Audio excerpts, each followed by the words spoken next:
We got it. We did it, Lubie. We came through. We did. Thank goodness. Wow. I mean, that could not have been more exciting on Friday night. That was the like a Panthers week ago. victory. You know what it reminded me of? It really did. It reminded me of that whole Nick Wallenda thing when he was going over the Grand Canyon there on the tightrope and they misgauged the wind. And all of a sudden you get like the Santa Ana winds are kicking up and they've made their way over to Las Vegas. And this guy's trying to balance himself. Now, he was sort of attached to the thing. So it wasn't like he was going to go into the bottom of the abyss there and fall like 1,500 feet. It was kind of treacherous to watch as he was praying to God. And as we've often referenced, probably the most unusual aspect of that whole telecast was that Joel Osteen was assisting from a mental standpoint, supposedly, Nick Wallenda as he went out there, and he was giving him confidence. And there were many God references, like, oh, God.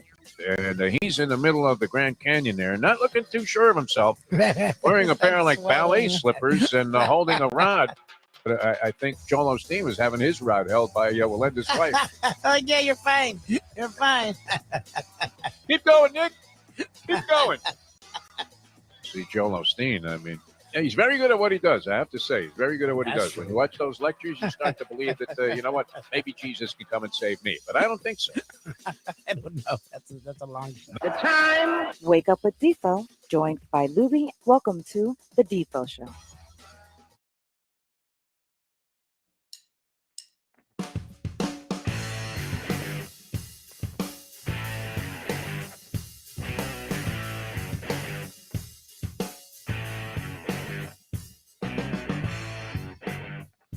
Good morning, one and all. Welcome to another edition of the Defo Show. Without Defo, with Lubie. Defo will be back tomorrow, I promise. I've heard of him. He's back stateside. He had a great trip. I think he's actually still married, and there were no crimes of any kind committed. So good for him. He had a trip with his wife, and he enjoyed it. What a win. I was not sure that would happen, but from what I know, it did, and they enjoyed themselves. So I'm proud of him and the staying, and I'm happy that they got away and had a good time. And I guess I've held down the fort. We're still here. So there you go. It was another weekend in the sports world, another weekend around the world, and another weekend of multiple mass shootings. So it's funny. And it's not funny. It's strange and sad, but there should be a ticker every Monday of that because it's something that keeps happening every week. And it's funny. This is what is, I will say, funny. Other countries have one mass shooting 20 years ago and change everything. And they don't have any more mass shootings. We have like 10 a week and do nothing. We double down and triple down and quadruple down on guns and bring up another interesting fact, and I didn't think I'd start here this Monday, but it just dawned on me. A certain group, not the entire party, but a certain group of an entire party keeps moving the thing that's the issue. And then the next shooting dispels that. It was, we need more security. And then 20 cops, fully armed, watched the dude go in, tried to stop him and couldn't stop him because he had a war machine. He went in, watch a mother detain a mother, and then watch a mother go and get kids and come out while they did nothing because, again, they were scared of said war machine. But now it's not the security, even though it was other than security. It was 20 cops. That's not the thing. Now it's the doors. Okay, then the next mass shooting is in public. So doors and security wouldn't matter. It was in public in a major city. So pretty much you can't leave your house now because you never know, because mentally unstable people wanting war machines can get it within hours and then go and use it. So that's the country we live in today. It is a great country. I love living here. But those that want to cover their eyes and put their head and cover their ears, put their head in the sand and act like there's nothing wrong here, you're dumb. Other countries have major issues, but they also have corrected a lot of the things that shouldn't be major issues here. We should have moved on from abortion and gun issues. There's so many other things wrong with what the world we live in these days that to continually bring those things up is just sad and dumb. So I didn't mean to start a Monday off like that, but again, there was 8 between Friday to today, 8. Whatever side of the aisle you sit on, like, come on, that's got to be a joke. Like my wife and I went to the movie Saturday. We're not nervous at all. We should have been. Anytime you go out in public, you never know what the hell's going to happen. And it's something that's 100% controllable. The 1994 ban on assault weapons dropped mass shootings by 70-something%. 70-something. The minute it went away in 2004 under a similar regime to the past one, then went back up 70%. So come on. I mean, this is simple math. Have your guns. My wife has a gun. My brother-in-law has a ton of guns. Anyone I know that has guns, uses guns responsibly, is all for. We want our guns, and we also want smart background checks and smart gun restrictions. So that's my soapbox to start on Monday. Hope you all had a good weekend. It was a rain-soaked weekend down here in South Florida. We didn't get hammered by winds, and the rains actually weren't even as bad as projected for Sunday, but Saturday, there was a lot of rain. There was some flooding. So hopefully everyone is safe and sound out there. Whatever flooding happened, you were able to get through it. It's interesting, where we live in Coral Springs, we don't get a lot of flooding. But then we left and went to go to the movies, and we saw the Top Gun, and I don't know if it's worth a 97% on Rotten Tomatoes, but it was better than the first one. But again, we went back and watched the first one. My wife and I, guess she had never seen it. And it reminds me why this is the first one was as cheesy a movie as it gets. And it is, like the professor said Friday, massively homoerotic. It is what it is. You know, the Navy, and there are a lot of dudes, and they, have to come together to save the world. So, there's a different kind of intimacy and closeness than most men would have in any situation. But when you watch it, it's massively homoerotic. And the second movie's better. I think they did a good job. I did enjoy it. People were clapping. So that was good. And we enjoyed that. The rest of the weekend was a lot of laziness with the rains. So hopefully you all enjoyed your weekend last night. We had game 2 of the NBA Finals, and that game was how I thought game 1 would go. The Celtics, what we've realized, I don't think they're as talented as most of the teams they face in these playoffs. I don't think they're as good as most of the teams they face in these playoffs. But one thing Ime Udoka did that early in the season people were questioning his hire because they were struggling was he got this group to play hard the entire game. Smart and Horford and White are solid role players, but they're not, to me, when you look at what Poole can do, when you look at what Wiggins can do, when you look at what the majority of the Warriors role players can do, even Looney. I mean, Horford is a solid player, but Looney, it looks they just are better. And the Heat had that, and I think the Bucks had that. But the one thing I'll give the Celtics, where a lot of these teams take these long stretches where they sort of fall off in intensity, the Celtics play hard beginning to end. If you slack off in any way, they will take full advantage of it. And that's what happened in game 1. The Warriors got up 12. They sort of pulled it back. They sat Curry. Once they did that, the Celtics went on a run. And when the Warriors tried to turn back on the switch, they couldn't. And they lost game 1 when they should not have. Game 2, Celtics were in most of the game. They were tied at half. And then the third, where the Warriors have been dominant the entire playoffs. This third, where in game 1 in the third quarter, the Celtics, it's funny, people didn't notice this, but it was like around a 17-point lead, and the Celtics shaved it to 12. And that 12 was a lot more manageable. And then they came out in the fourth, and they went on a run. And the Warriors couldn't score. And once that happened, and the Warriors' defense was abysmal in the fourth quarter of game 1. It was an atrocity. Like those that want to say you can't, and it's an intangible, but you can see intensity. Like you watch the way the Warriors played that third quarter and the beginning of the fourth last night, and the way they played it, even when they went up in the third quarter in game 1 by 12, it wasn't the same thing by whatever it was. It wasn't like last night. Last night, like the Celtics, they weren't letting them breathe. Whenever they tried to make any kind of a move, we're like, nope, we're good. Nope, we're good. Even ending the third with Jordan Poole shooting a stupid ass 3, making it to go up 20. And then they get another stop. They get a rebound. They go down, and he jacks up inside the half court line a 3. Jordan Poole back-to-back 3s. Yeah, he only had 17 points, which is about his average. But, the guy, it felt like he did more. Those 3 pretty much ended the game. Once they went up 23, Udoka was like maybe in the fourth, and then the Warriors scored the first 6 in the fourth, and then that was the end. They went up 29. Udoka's like, you can tell they're not winning that game once it gets there. With the injury issues they've had, sit their guys, look, they got a split. They shouldn't have gotten a split. The Warriors should be up 2-0. Shoulda, woulda, coulda. The Celtics got a split. And that's all they're really looking for in Golden State.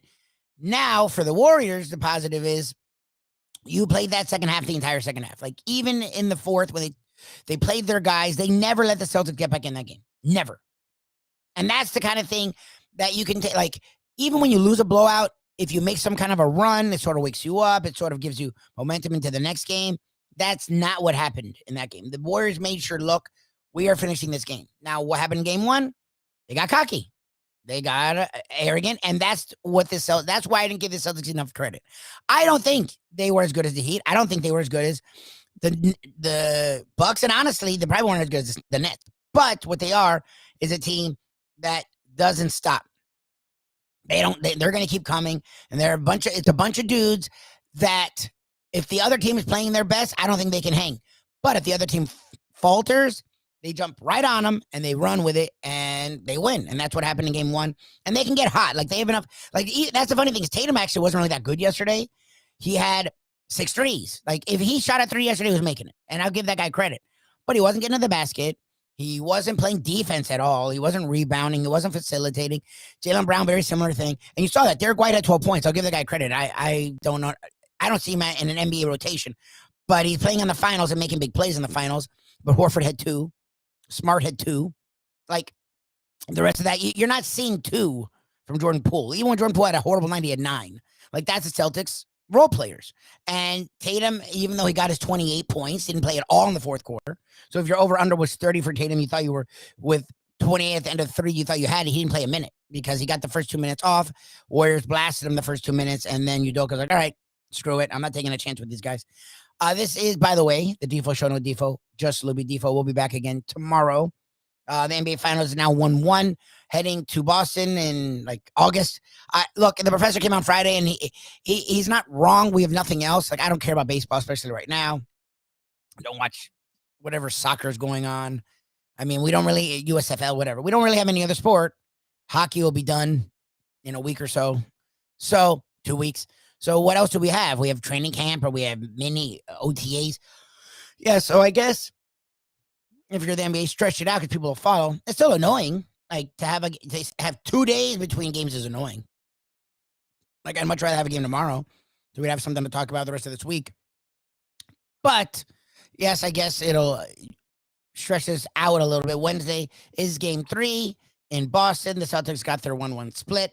The Warriors showed life at the end of game 2. Like Steph didn't even have to play really the fourth quarter. You saw Clay out there and Draymond out there. Hey, Draymond's an interesting cat because growing up, I always hated the instigator. Like, because it usually hurt my team. Dennis Rodman was the key instigator, and the Knicks had a bunch of them. And Alonzo, I think that he could have won a tie. That team had the talent to win. Yes, when they had the most talent, when they were squatted, Zoe had his kidney issues. So you had to have Anthony Mason be your leading scorer, and that wasn't going to work, and they ended up losing early in the playoffs. But the teams that went toe-to-toe with the Knicks were legit, and they probably could have even given the Bulls a lot more trouble because Tim Hardaway was a legit all-star point guard at the time. Zoe was with a top 3 big man. I mean, it was David Robinson, Ewing, Shaq, and Zoe. And Zoe was right there with all of them in his prime.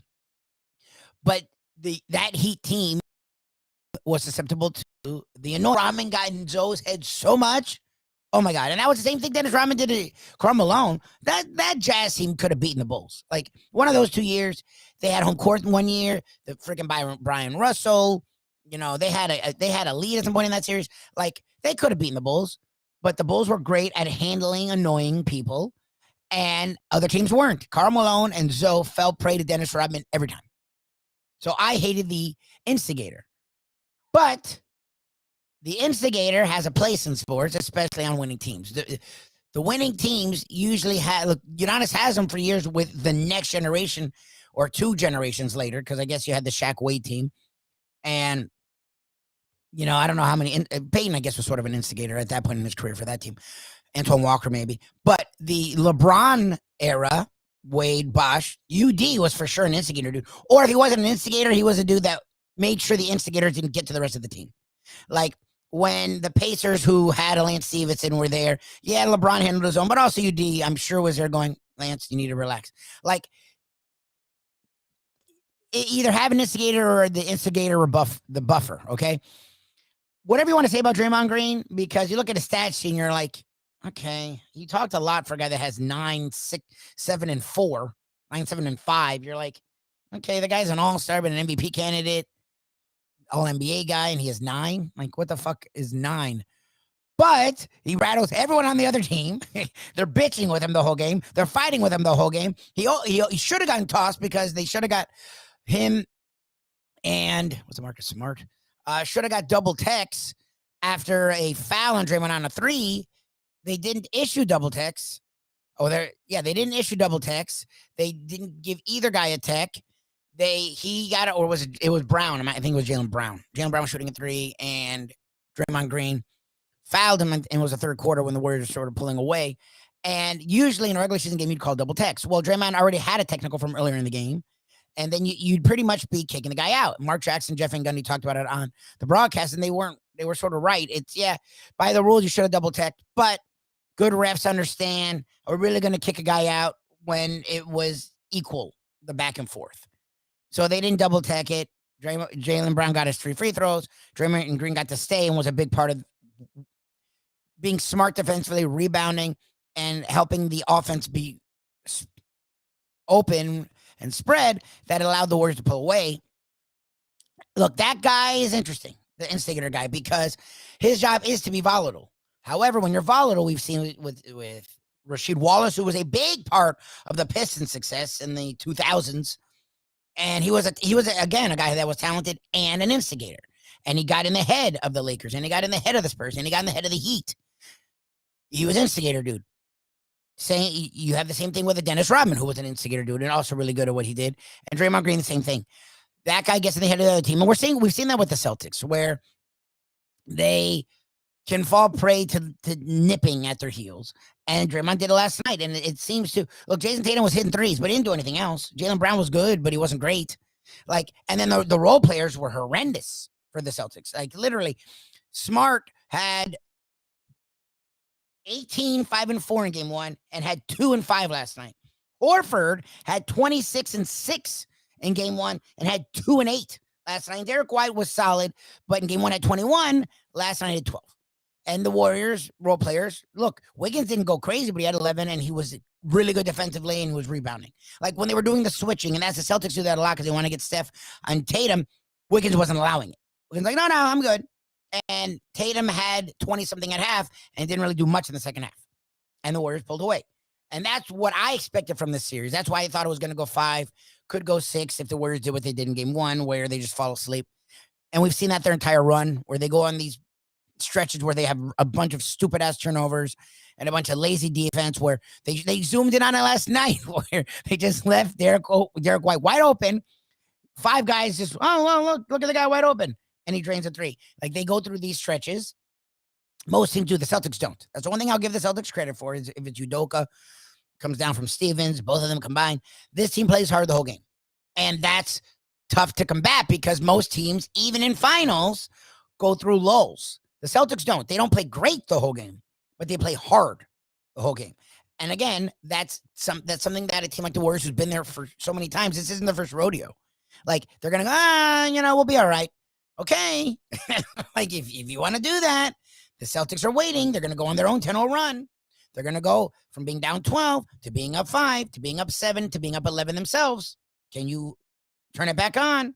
Game 1, they couldn't. The Warriors never really left that game. It was close the first half. Second half, they had a monster third quarter, which has been their calling card the entire postseason. And the Celtics couldn't catch up, and Udoka just sat his starters.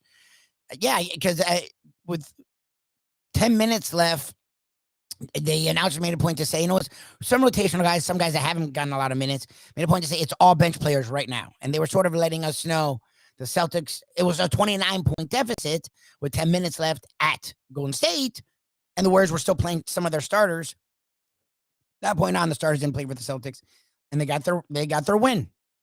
We'll see what happens.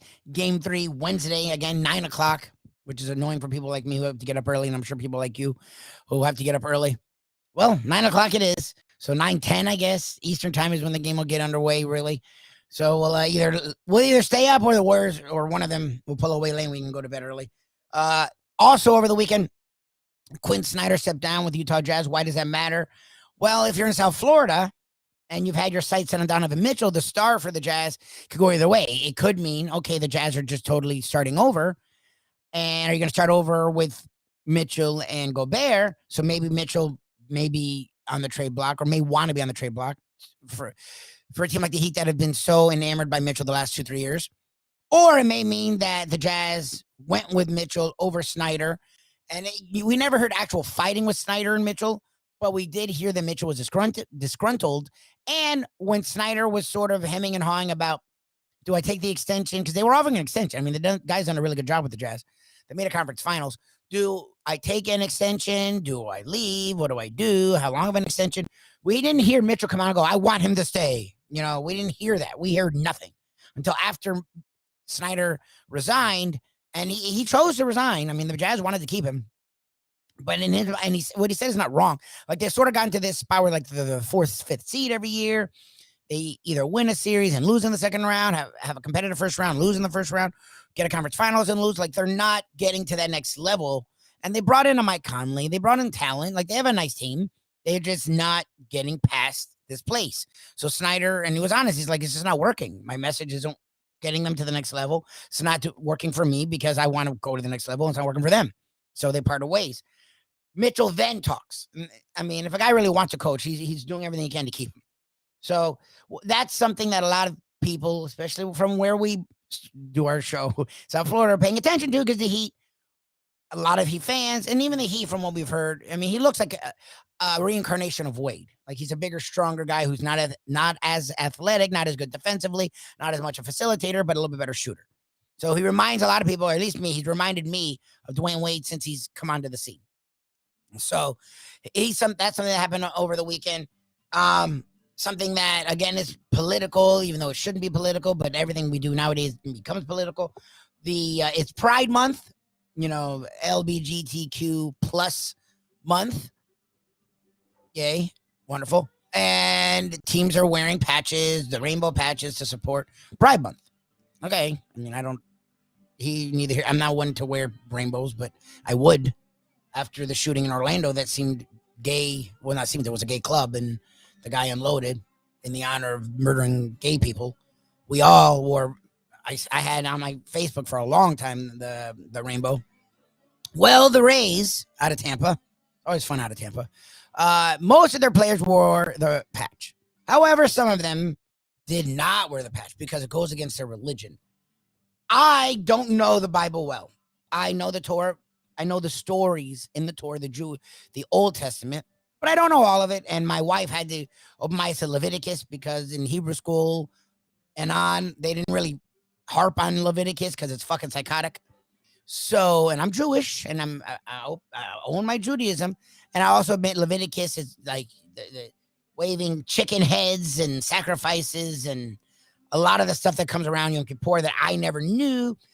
This stuff that, as a Jew, we've definitely come far, far from it. I'm hoping even the Orthodox, you know. But so I don't know the Bible backwards and forwards. But from what I know, it never mentions rainbow stickers. Like, and even where it mentions, you know, what people have taken to mean don't, you know, support homosexuality, it still is vague there, to be honest. But it definitely doesn't mention anything about rainbow stickers. I mean, unless I'm missing something. Again, the chat's there. I'll get to it in the break. If I'm wrong, if in the Bible, any of the Bibles, even the Old Testament, the New, whatever, it mentions don't wear rainbow stickers, then I'm wrong. But from what I know, it does not mention rainbow stickers. So Rays players saying it's against their religion makes zero sense. Wearing a rainbow sticker is against your religion? I don't get that at all. If you're saying supporting gay, whatever, gay rights, I guess, homosexual rights is against, that's not true. And that's the only thing I'll touch on this deeper is religion is used in very interesting ways depending on what you want out of it. Like, there's a lot in all the religions that we don't do these days. Most people, okay? Sacrifices and, you know, BC. There's just a lot of stuff that happened back then that people don't do today because, you know, it almost, if it made sense at all, there wasn't laws of the land, so people had to sort of use that as their laws. Now we do have laws of the land. Again, we live in a country where the separation of church and state is a thing. You know, and by church, they mean religion and state, you know, is a thing, religion and government. So there's a lot of things that most, if not all people, do not follow when it comes to religion. Okay, so you're understanding that we've grown and moved forward. But then there's certain things, well, we have to follow. Oh, But what? Why? Why? Okay, you don't follow that part because you understand it doesn't make sense. But this part, because your personal beliefs, has nothing to do with the religion. It's not about religion. Your personal beliefs actually are in line with that. So because your personal beliefs are about hate, because of that, you're putting it under the guise of religion. Then why are we doing sacrifices? If you're all about religion and following the religion, why are we doing sacrifices? Because it's immoral, right? And it's illegal. Okay. So then why isn't it immoral to hate people because of their sexuality? Like, that's my favorite part about religion is people, it's not about religion. Like, religion's about peace and love outside of Leviticus, outside of early God, who was just bitter all the time. After the early God, even the Jewish God, we follow the same God, but God in the Torah became a little bit gentler. Jesus, if you're Christian, God's about love and peace. God's like a hippie to the Christians, from what my wife showed me. Like, that's literally the only reason Jesus died Jewish. Like, the only reason Christianity started was because Judaism got really insane. Like, it got really hardcore, and the Christians were like, okay, this is a lot. Like, I don't want to sacrifice people, and I don't want everything to end in murder. Like, if you steal something, you shouldn't be murdered. Like, it got out there. And that's why I was never even taught really a lot of that stuff, because it's not like we're proud that we followed a very angry God. But Christianity is the opposite, right? Jesus is supposed to be about love and peace, loving everyone, forgiveness, understanding. So then how can you use religion for hatred? Like, I don't know. And I get it. I've talked a lot about guns and mass shootings and religion. You're like, okay, Lubie alone. If we're going to get Lubie alone, we're going to need a lot of sports. Well, it's a slow time. Second, there is a world out there that we are all, even if we don't want to be a part of it, we are. And when you have a weekend of 8 mass shootings, and when you have people using religion as a means to murder, I'm sorry, I just don't get it. Like, if you want to be religious, cool, be religious. Good. I'm spiritual. I believe in a lot of tenets and some of the things I learned in my more fervent religious days. But religion never makes sense to go and kill someone. I just don't. Like, once it gets to that point, it's like, oh, maybe I should take a timeout. And we're going to be soon taking a timeout. A guy that we will talk only basketball with, I promise. Grant Long will be joining me next. This is the Defo Show. No Defo, just Lubie. Sorry if I offended your political leanings. I just don't understand why everything has to be political. Like, certain things, look, I think taxes and certain things look, global warming shouldn't be political. We can see that the earth has issues. That's a scientific fact. Like, when it comes to abortion, that shouldn't be political. That should be a personal thing, and people should treat it personally. When it comes to sexuality, it should be a personal thing. People should treat it personally. Like, not everything has to be political to me. Where do we help people with welfare wise? That's a political thing. Whatever side of the aisle I understand, you have a right to that opinion for sure. That's political. Taxes, political. These are political things. Everyday life of people that has nothing to do with me is not political. We've made it political, but it's not. So that's why I don't feel bad talking about these things, because I don't want to offend anyone. Like Jordan said, Republicans buy shoes too. Cool. We've learned our listeners and followers are on both sides of the aisle, and that's amazing, and we embrace it, and hopefully you embrace us. But certain things in the world, to just ignore them, I think is asinine. Like, this is a talk show. This isn't like this isn't Sports Center highlights. Like, that's not what this is. It's a talk show, and we talk about the world around us. Focus on sports. There's a sports leaning, but there's a world out there that we are all a part of. Again, if we don't want to, I'm sorry, you're a part of it. So when crazy ass shit happens, Defo and I both tend to talk about it a little bit. Try not to harp on it. So moving on next, I will not harp on it. We'll talk a lot about the NBA Finals. We'll talk a little bit about the Miami Heat. Grant Long, a longtime Miami Heat player, been an NBA analyst for a long time now. I was with the Thunder for years when they had their, I guess, big three that they drafted, and moved on to the Detroit Pistons. Been with them for a while.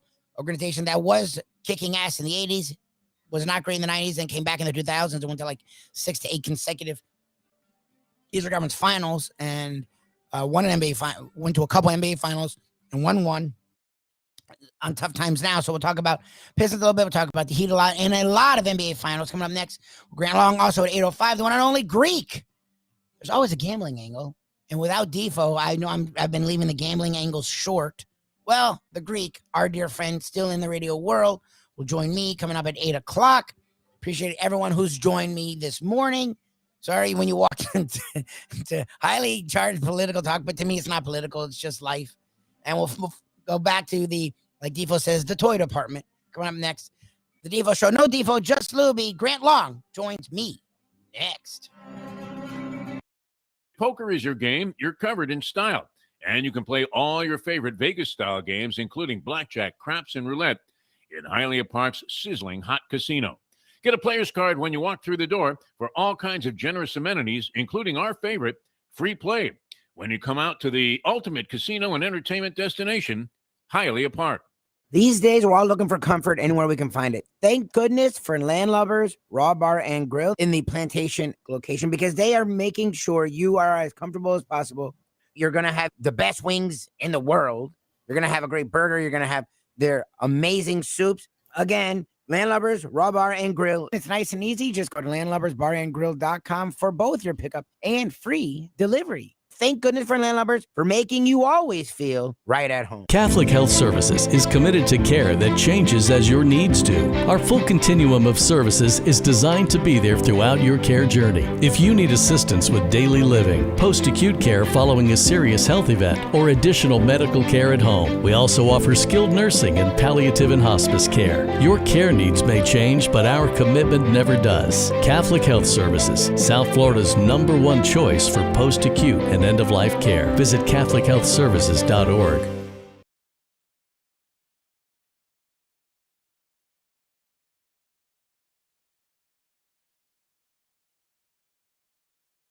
Mr. Pentangeli, were you a member of the Corleone family?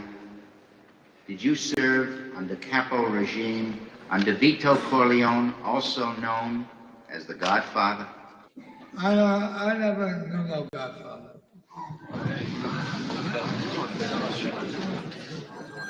Mr. Pentangeli, you are contradicting a sworn statement you previously made to me and signed. I ask you again, sir, here and now under oath, were you at any time a member of a crime organization headed by Michael Corleone? I don't know nothing about that.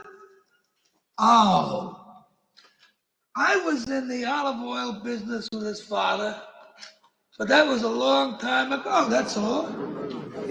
We have a sworn affidavit. We have it. Your sworn affidavit that you murdered on the orders of Michael Corleone. Do you deny this confession? Look, the FBI guys, they promised me a deal. So I made up a lot of stuff about Michael Corleone, because that's what they wanted. But it was all lies. Everything.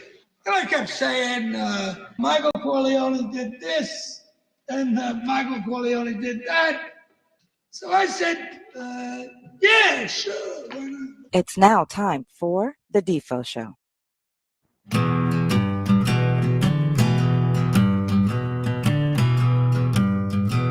All righty, good morning, one and all. Welcome back to the Defo Show. No Defo, just Lubie here. We are on Ion Channel. This gentleman has been joining us for years. Someone talk about South Florida sports. He's been a big part of the South Florida sports scene since the 90s, maybe late 80s, actually. He's a part of the first Miami Heat team. And we're honored and privileged to have him quite regularly talking NBA. The one and only Grant Long joins me this morning. Good morning, Grant. How you doing? It's going pretty good, man. How are you? Engulfed in the finals, I'm sure. Yeah, I'm engulfed. I'm sad by the finals because the Miami Heat are not there, but it's been an interesting series so far. It's been close for first halves, and then the second halves have been both interesting in both games. Before we do move on to the finals, I do want to touch on the Heat for a second, an organization you still follow to this day. You currently are a Detroit Pistons analyst, but, you know, you cover the league at large and always have, you've been very honest with us that the Heat still hold special place in your heart. What were your thoughts about the Eastern Conference Finals and the efforts that Miami Heat put up, even though they were, it seemed by the end of it, pretty done? Yeah, it appeared that they were pretty spent. And listen, we are, a couple of weeks removed from that final game, and people are still asking me, do you think that shot by Jimmy Butler was one? Still talking about that shot. And I tell people, you know what, I'm gonna roll with whatever Jimmy Butler's decision was. He felt like Wasn't like the guy's not a good three-point shooter. It's Jimmy Butler. He's the guy. He's the main reason that they're in that position to begin with. So it's an old saying, but you know what you got to do? You got to dance with the girl you came with. And that's what Eric Spoelstra did. You know, he that's the guy who got him there. He's made decisions all season long. He felt like that was the best decision, and I'm going to live with that. I'm going to roll with that. If it goes in, nobody's even talking about that. And like I said, he's a qualified three-point shooter. Could he have gone to the basket? Perhaps he could have. Probably made the basket. Yeah, for sure he probably could have. But I'm going to live with this decision and say it was a good one and retool and come back. Listen, a whole lot of teams, a few teams out there right now, Philadelphia, Minnesota, Chicago, they're all kicking themselves for letting Jimmy Butler go. Miami Heat won't make it, guarantee you. Well, and what's interesting, and there's a lot to unpack with that, Grant. First, I did a 180 on it because in the game, I'm just watching the situation. I'm like, Jimmy Butler's rolling right now. The Heat are rolling, and Al Horford is an older big. So, of course, you go up on them, you get the basket. But there's a lot that went into it. First of all, Jimmy Butler, again, if he's rolling, he's confident. Why not go for the win? You know, it's sports. You want the win. You don't want the tie. Second, the Celtics seem to be coming on health-wise when the Heat were the haggard, the walking wounded. So he hasn't come out and said this, but to me, it makes a lot of sense that, yeah, it's not just one more play. If you make the 3, it's one more play. If you make a 2, you have to get a stop, and then you have to play 5 minutes of overtime. And they didn't have PJ Tucker didn't play the entire second half. Hero didn't play the entire second half. We saw what Jimmy Butler was game 4 and 5 and whatever magic stuff they shot him with in game 6 and 7. He played 48 minutes in game 7. Like, do they have 5 minutes in them? Or do they just need to do one play? So that 3 makes it a one-play game instead of 5 minutes. So it made a lot of sense from many different angles. To me, at least when I started looking at it from that point of view. I completely agree with you on that one, Lubie. And even though Defo would be laughing at us for agreeing with you, but you're absolutely right. It makes it, one play, and it gives them a chance to get back and put their onus on the defense. Here's a secret: players, I don't care how great they are, yes, they want to live in that moment and be the hero and make the game-winning shot. But at the end of the day, that's the individual. But the team would rather say, let's win it on defense. Let's make our final play on defense, getting the stop. And that's what would have happened if Jimmy Butler had converted on that 3. Would have put the onus on the defense. And when you put the onus on the defense, it's all 5 guys who are on the floor rather than putting the onus on offense, and it's one guy. So, like I said, you ask those guys, the Michael Jordans of the world, the Jimmy Butlers, they all want to take that shot to win the game. But if you ask the team, they would rather put the onus on our defense and let all 5 of us contribute to making one stop. They've got a better opportunity, a better chance when that happens. And Grant, going into that game, it's funny. You're right. It's over a week ago. So actually 2 weeks because they took like a week off before the finals. It feels forever ago, but going into that game, going into the finals games, it felt like the series was over because of what we saw from Jimmy Butler in game 4 and 5. You were around this league a long time. You played over 15 seasons, and you've kept in close contact covering it, both with the Thunder, now with the Pistons, and just, analyzing the league at large. What? You can't speak specifics, and I get it. But when you see a guy is scoring 7 points, 13 points in 2 consecutive games, then goes for 40-something and 30-something, playing 45 minutes and 48 minutes. What are some of the things that is going on behind the scenes? And I get it. Dwayne Wade called him, and Pat Riley reached out to him, and, he went to Gandhi. And I get it. All the motivating things happen. But come on. Like, my first reaction is, wow, they found some fire. Like, they found some old school 1980s shit to wake his ass up. Like, you're around it. You see the way Jimmy Butler played in 4 and 5. The knee didn't go away. Like, that. When you have knee swelling like that, it takes time to go away. What are some of the kind of things, if you can peel the curtain back, that goes on to get you physically ready on top of mentally ready? Well, I think the mental aspect of it is already there. You have to understand that once you start, and I'm not even going to start saying once you start playing in the NBA, there's a certain caliber of player who understands once they start playing basketball, they're never going to be 100%. Now you're dealing with a matter of how much pain can you deal with? How much are you going to say, you know what, I'm going to play anyway, and I'll live with the results of my injury tomorrow, a week, or in the off season. And I think Jimmy Butler has been playing hurt, so to speak. Yeah. I would say he's been playing hurt, so to speak, for a very, very, very long time. And maybe it just mounted up where it got to the point where he couldn't play any longer and be effective until he had maybe a shot, maybe ice bath, or whatever the case may be. He got something there to get himself prepared. He was already prepared mentally. And also, let me say this, you have to go back to Jimmy Butler's character on this Miami Heat team. He has always relied heavily in giving his teammates a lot of opportunities to carry the team. It's not always, I've said this about Jimmy since he arrived in Miami. He may be the feature guy, but that team wins because all 5 or all 15 guys are major contributors. And a lot of that has to do with Jimmy Butler saying, hey guys, don't look at me every play. Go be excellent basketball players. Go make a play for our team. Don't wait for me to do it. So he's instilled a lot of confidence in his teammates. So that, I would believe, has a lot to do with, okay, let me sit back because I trust these guys can get it done. Now, when they didn't get it done, he said, okay, I've got to go and put on this Superman cape. And maybe if I lead by example, they'll follow. And that's what I saw when he came out and got that 45 or whatever he got that night. He felt like, okay, if I go do this, they'll follow. Yeah, at 47. That's a simple. It was like a LeBron game at 47, 9, and 8.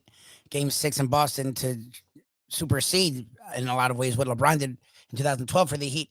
Before we move on to the finals, I just on this, because you said something that's interesting and you even sort of chuckled.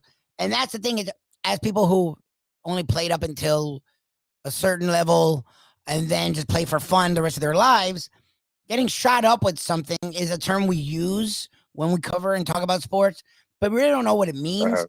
I have to, since we have you, and you were a guy that was both talented and heart and hustle. So I'm sure we know what kind of war you were going out there, gutting it out under crazy circumstances.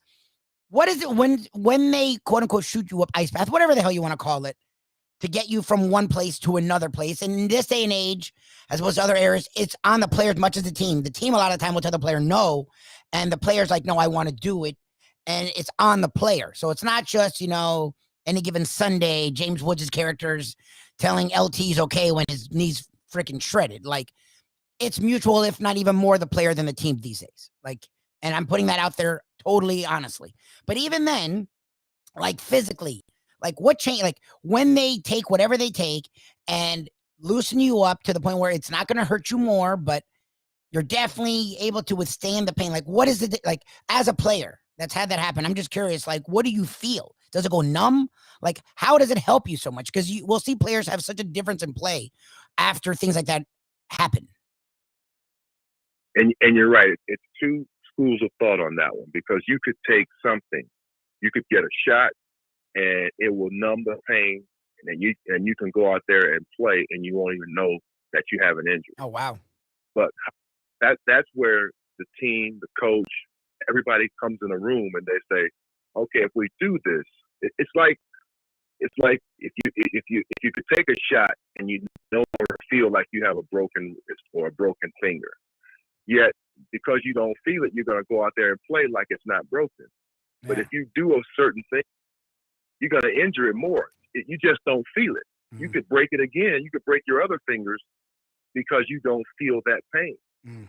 So you have to ask yourself, and that's when the collective people come in and say, is this going to be detrimental? Even though he doesn't feel it, is it going to hurt himself? Is he going to hurt himself further, with this numbness if he goes out and plays? And if the determination has been, and if it's been determined to say it's not going to further do him any harm, then let's proceed. Let's go.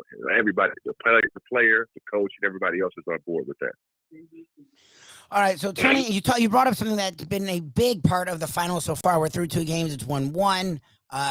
Warriors have had 2 tremendous third quarters. Celtics had a fourth quarter for a lifetime in game 1, and then the Warriors just sort of extended the third quarter lead so much last night in game 2 that Celtics couldn't catch up. I mean, Udoka literally sat as starters the entire fourth quarter. We've seen the role players, and this is the biggest part of series of this nature, where what role players will shine. You expect to get your stars to get their 15, 20, 25, 30. It's what role players will shine. Game 1, Smart had 18, Horford had 26, White had 21. Last night, Smart and Horford combined for 4, and White had 12. And you saw Jordan Poole, who had 9 in game 1 last night. Yeah, he only had 17, but he had the 2 biggest shots of the night, where he took a 17-point lead out to 23, and then the Warriors never looked back. I've asked you this before because it's something you've been a starter, you've been a role player, and I'm always intrigued to see the ebb and flow in the playoff role players. What changes? Is it the crowd? Is it the emotion? Is it, we know basketball is not a perfect science? Like, to see the Celtics guys be so effective in game 1 and be so ineffective in game 2 is very interesting to me. Yeah, I would agree with that. And you have to understand, too, the Golden State Warriors in game 1 had a terrible third quarter. And they are one of the best teams in the league at point production in the third quarter. And that's what you saw in game 2. No matter what the lead is, if they have a lead or if they have a deficit at halftime, it's always been their saving grace that they come out in the third quarter. And if you go back, they've probably won every third quarter or a great amount of third quarters throughout the season, because that's their best quarter typically, because that's when they put their points on the board. So that was the fact that they couldn't do that in game 1. You followed the team. You knew that they were going to come back in game 2 and go back to their bread and butter and make shots in that third quarter. Now, to answer your question about the role player and what changes, it's not necessarily what the coach is doing or what the other players are doing. When you're on the road, you're a completely different player. You're not as comfortable doing or trying things on the road as you would be at home if you're a role player. You also have to think of the mentality of a role player. If a role player is a guy that averages 6 or 7 points and is an energy guy and this and that, and all of a sudden he comes out and scores 17 points, he's out of his element. He's completely out of his element. So don't look for him to do that again in another game, because something just aligned perfectly for him to have those 17 points.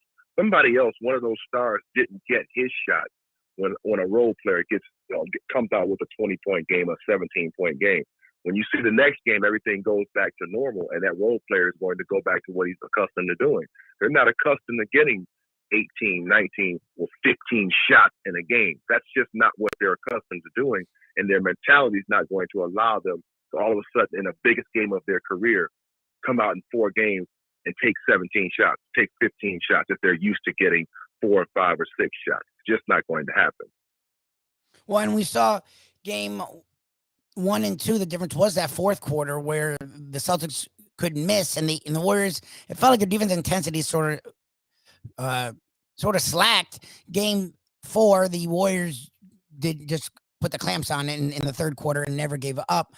That's the thing. That's always something I'm interested in. And us here in sports media, we talk about the intangible things, the intensity, hard hustle, wanting it more.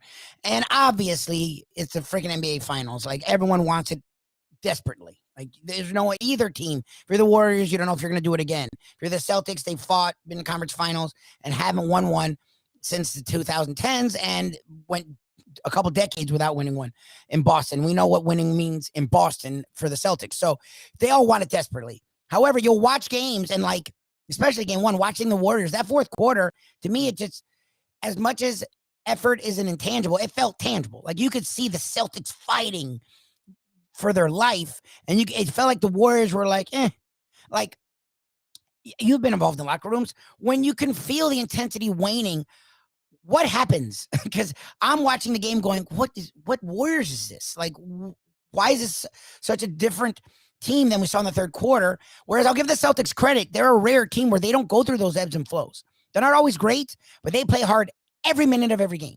And other teams like the Warriors, the Heat, even the Bucks will have these moments where they sort of come down. Like, what is it to be a part of that as a player? Because you played in so many different games with so many different things at stake. That's one of those rare items where everybody's on the same page and they're in sync feeling what you just described. And everybody that's playing, everybody that comes into the game is not going to let the intensity wane. They're not going to take it down a level. In fact, the guys that come into the game are prepared to even take that up a notch or at least maintain what's already been going on. That's when you have guys who are totally focused and locked in And I'm not saying guys are not focused. It just takes a special, unique moment where everybody's aligned and doing the same thing and are on the same page. Everybody wants to, but it doesn't happen all the time. And when you see stuff like that, it's rare that everybody's on the same page and it's working. And it's actually working. That's what you celebrate. So, like I said, it doesn't happen every game, although it's attempted every game. It just doesn't happen every game. So when you see a team that's out there with their intensity and it's not waning, that's one of those special, rare moments that as a player that you shoot for, that you attempt to do every night. It just happens, so it doesn't happen every single night, but it's definitely attempted. Grant Long, current Detroit Pistons analyst, longtime NBA player, longtime NBA analyst. Follow him on Twitter at Grant Long 43. We have a 1-1 series, Grant, heading Game 3 to Boston for Wednesday. Where do you see this series turning? To me, last night felt like sort of a turning point where the Warriors sort of put their blueprint to work, and that's sort of what we've seen from the Warriors the last 8 years, where they mess around but then they eventually pull away. However, if you're Boston, you sort of got to be happy. You got your game. You now flipped home court. Where do you see the series going the rest of the way? You know, this is going to be a tough series. In game 2, everybody who is a Warriors fan said, okay, now that's the Warriors that I said was going to win the series. Yep. That's the team that I know that can win. Well, team that played in game 1, they didn't play the Warrior style of basketball for a very good reason. A very good, determined defensive effort by the Boston Celtics. And you have to give Ime Udoka a lot of credit. Remember, he's a first-year coach, and he's in the finals. Yep. A first-year head coach, and he's in the finals with this Boston Celtics team that Brad Stevens couldn't get there. Now, Brad Stevens is the general manager of the Boston Celtics, so they're on the same page. They're working together. But this was a tremendous hire by the Boston Celtics. We cannot let this go unnoticed, that this is a first-year head coach, and he's in the finals with the Boston Celtics. Now, if you go back, you and myself and Defo, we talked about in the Eastern Conference. I said there were 2 teams, the Miami Heat and the Boston Celtics, who play as a complete team. They've been playing well defensively, took out Brooklyn, took out the Milwaukee Bucks. They are playing an outstanding brand of basketball on both sides. And if they win this series, I'm not surprised. But, and this is going to sound like I'm not picking a side, but Golden State could win, and it will be no surprise either. This is not the one where you say, oh, Golden State's going to win this walking away. They could, but if the Boston Celtics win, go back to how they got here and the teams that they beat and the way that they're playing, the defense that they played on Kevin Durant that shut him down, that he was ineffective. So they got the whole package. Defensively, they're sound as a team. Offensively, they got stars, and they've got role players. So if they win, it wouldn't be a surprise either. Sometimes you have to say, and you've heard this before, it just seems like it was their destiny to win this year. Yeah. And like I said, the path that they took to get to this point, you could go back in their wake and say, wow, this is their year to get here and possibly win it. So that's why I wouldn't be surprised if Boston wins. Now, having said all that, I still think Golden State's going to win because of how they play in the third quarter.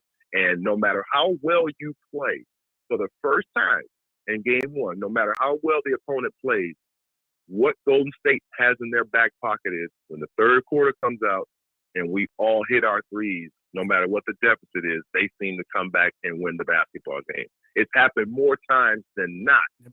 So that's why I give the nod to the Golden State Warriors. And you have to think, you mentioned Jordan Poole earlier. Wasn't effective in game 1. Didn't have an outstanding game in game 2, but he was effective.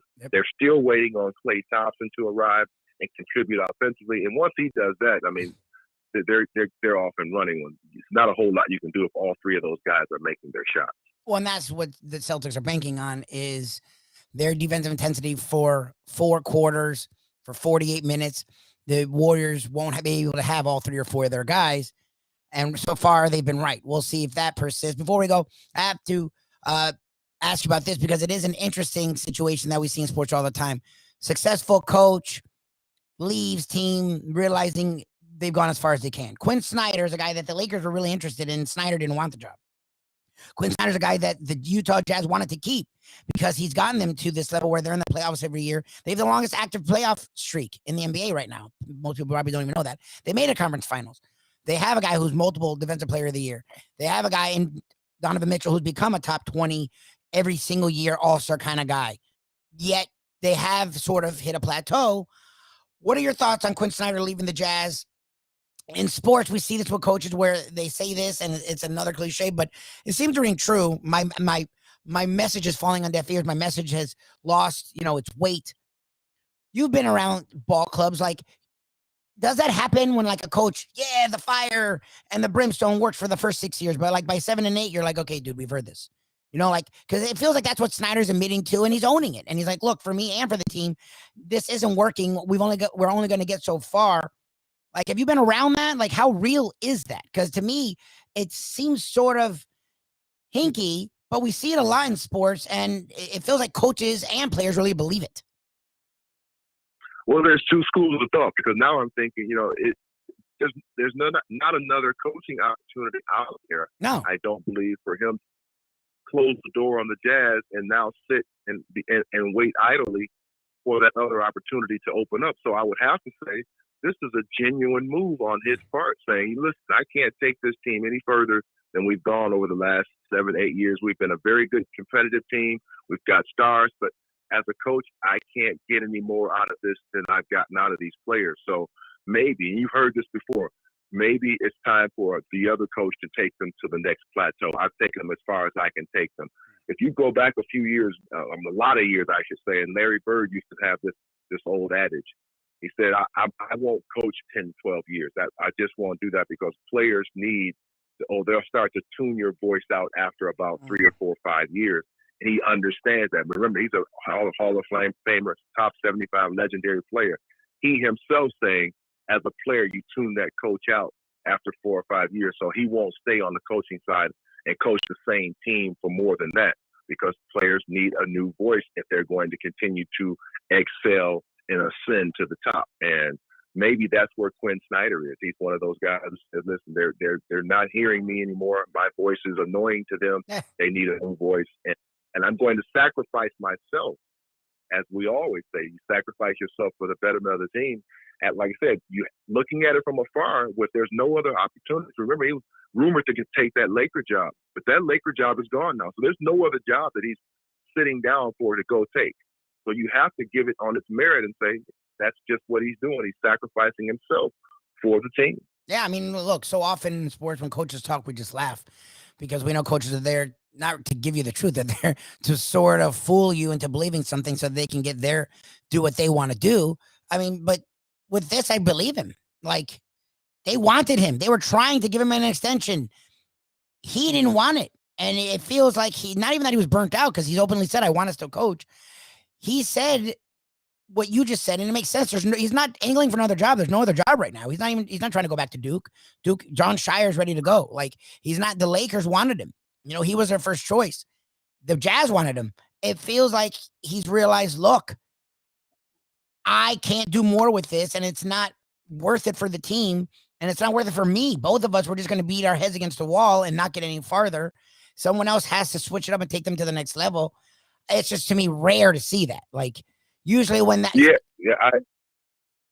It's very rare. And then think about this. Everybody already think that team, you mentioned it, Rudy Gobert, 2-time Defensive Player of the Year. You've got what some would call a bona fide star in Donovan Mitchell. At some point, and you know how this goes, Lubie, yep. At some point, the finger will start to point at Quinn Snyder as not good enough. Yeah. And he's probably, he could jump off the ship right now before the finger pointing starts. And remember, supposedly there's some tension between Donovan Mitchell and Rudy Gobert. I don't know how true that is. It's rumored that it is. And if this whole thing goes sideways, next season, he's going to look bad. And maybe he's getting a pulse on this and saying there's nothing he can do about it. Those guys are at each other's, heads, and it's not going to look pretty next year when those guys take the court together. So, well, Grant, maybe he's getting out too, right? Maybe he's getting out early. Yeah. Oh, that's smart. And we always feel smarter after we talk to you, Grant. Enjoy the rest of the finals. We'll probably talk to you before it ends. But do appreciate your time this morning. Hopefully you had a great weekend. Everything's going well. And we'll talk again soon. Thanks a lot, Grant. Thank you, Lubie. The one and only Grant Long. Appreciate his time. Appreciate him joining me. Another guy who I call the great one. We enjoy his time. He always brings definitely an interesting and a fun perspective. The Greek's going to join me next. This is the Defo Show. No Defo, just Lubie. Defo will be back tomorrow. So I'm sure people have been like, yeah, Lubie, you've done a good job. Hey, Lubie, where the fuck's Defo? He's here. He's stateside. He's okay. He's enjoyed his first European adventures. And I'm sure he's happy to be back. And he will be back with all of us. Thank God. Tomorrow, you'll have less of me. I'll still be here, but you'll have less of me. A lot more of him. And coming up next, we delve into the gambling side of sports with a man I don't know if we all know, but we know and love, and hopefully you either know him and love him, and if you don't, you'll know him soon and love him. The Greek joins me next. This is the Defo Show. No Defo, just Lubie. More next with the Greek. Tony Segreto here. Let me ask you a question. What do you look for when you go out to eat? Good food, obviously, friendly atmosphere, not too loud, but good energy, reasonable prices, and a place where you feel comfortable. You're talking about the Texas Roadhouse. Good for a family, good for a date, or just a night out for yourself, and prices that will make you extremely happy. Their ribs unmatched. Steaks hand-cut every day. Everything, and I mean everything, is made on site, including their incredible bread. Trust me when I tell you, Texas Roadhouse, your restaurant, your destination when you say, where should we go and eat tonight? From the newly renovated sports bar to the beautiful bayside views captured at the Tiki Bar, Jimmy Johnson's Big Chill has it all. Located at mile marker 104, the Big Chill also offers waterfront dining while experiencing breathtaking sunset views of the Florida Keys. It's simply the hottest spot in the Keys to cool off. That's Jimmy Johnson's Big Chill at mile marker 104 in Key Largo. For more information, call today at 305-453-9066. Any time of year, things can happen to your home or business, and the insurance company can be your friend, but they also can be your enemy. Horizon Public Adjusters, Justina Testa, are here for you to help this process go so much easier. 7 to 10 times more money recovered with a public adjuster than if you went on your own. If there's no recovery, there's no fee. Before you call your insurance company, call Horizon Public Adjusters and Justina Testa at 954-809-8752.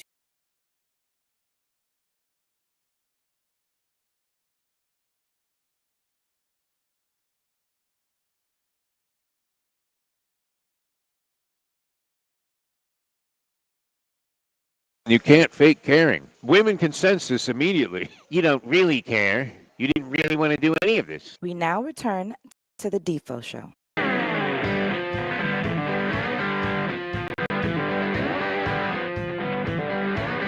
Welcome back to the Defo Show. No Defo, just Lubie here, and we are joined by a guy who's become a dear friend, been in this business a long time, does his thing on the air each and every day out there in West Palm Beach, and for years with us in Miami. Appreciate his time. The one and only Greek joins me this morning. Good morning, Greek. How you doing, my friend? I'm doing great, Lubie. How are you, pal, on this Monday? Where's Mr. Defo? He's traveling? He was in Italy. He got back, I think, early this morning, and both he and the wife are alive, well, and no arrests, and divorce has happened. Nice. So it's a win. Wow. Usually he would only be at Gulf Street. Exactly. He's really expanded himself. It's his first his time in Europe, and from what I know, he's had a really good time, and he didn't come back broke, so that's a win. So we're appreciating that he'll be back tomorrow. I've been trying to hold down the fort the best I can. Very happy you can stem the tide a little bit for me this morning. We have the finals going on. We had the French Open wrap up. A lot of interesting things happening in the golf world.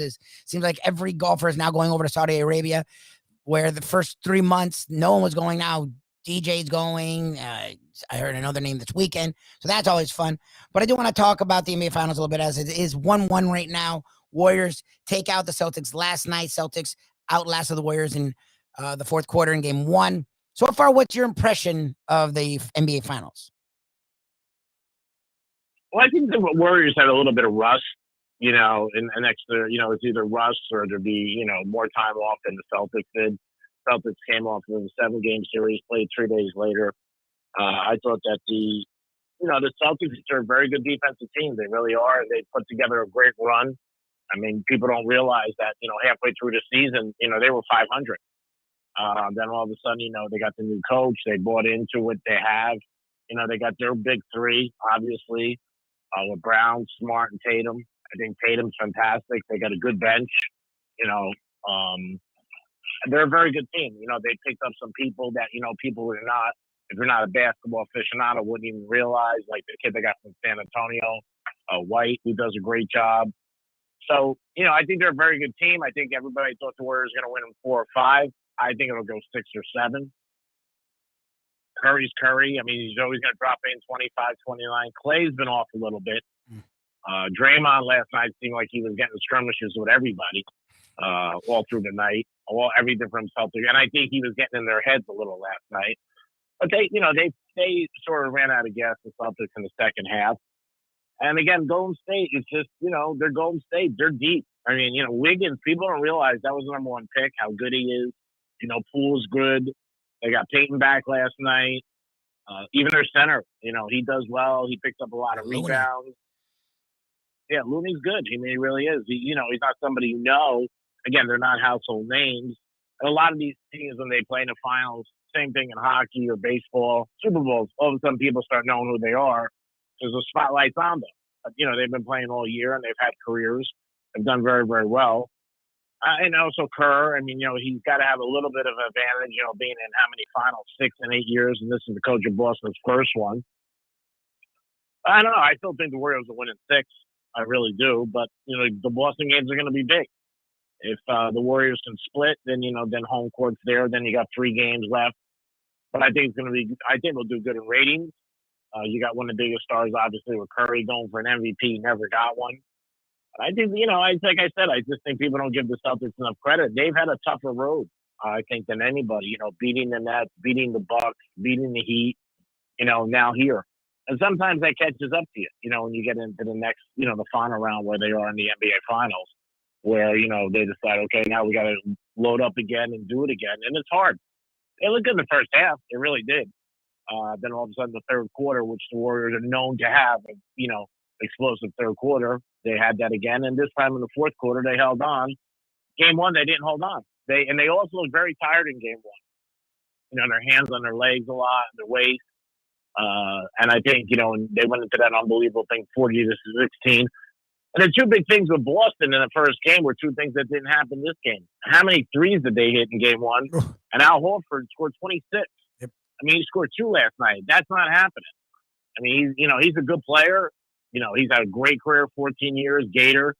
But he's not dropping in 2026. Tatum's Tatum. I think Tatum's one of the best ball players in the NBA. I put him in the top 10 for his age. Boston's young. I mean, that's the thing with them. And I think that, they got a great future if they keep these 3 together and build around them. But I do think that Golden State at the end of the day will win 6 or 7. Yeah, I mean, I said it on your show, and I've said it here. If I was betting, and that's where we'll move next, I would have said Warriors in 6. I do have a game, and I know you don't gamble like you used to, but you definitely keep your eye on things. Question, because we hate betting chalk, but I've seen you, like Defo's told me, if the chalk wins, then you want to bet on the winner. So who gives a shit if it's, betting on chalk or not. Going into this series, I really felt like the Warriors could win in 5, and that's still possible, but the odds really weren't that big of a deal, whether it was 6-5 or even a sweep. So that's why, to me, I didn't go near it. But let's say you like chalk, okay, in a series. Would you rather, because this is something else the professor was talking to me about, and my buddy, where he was just taking the Warriors individually every game because of the way the odds were, it wasn't worth it to just do it on the series. He's like, if it's going to be like that, I'm just going to do each game. What, as a guy who knows gambling well, when you like chalk, as I'm the layman, would you take the series? Would you take each game? Would you take both? Well, it depends, honestly, on your bankroll. Okay. That's what people don't realize. Your bankroll is what you have. I mean, if you have a lot of money, then you bet that way. Like, I never wanted to bet a series on a team and then maybe one game take Boston. Like, say, hey, I think Boston's going to win tonight because I think in a way that's betting against yourself. Because then if the Warriors win, say, game 3, you bet against, you kick yourself in the ass. You're like, what am I doing?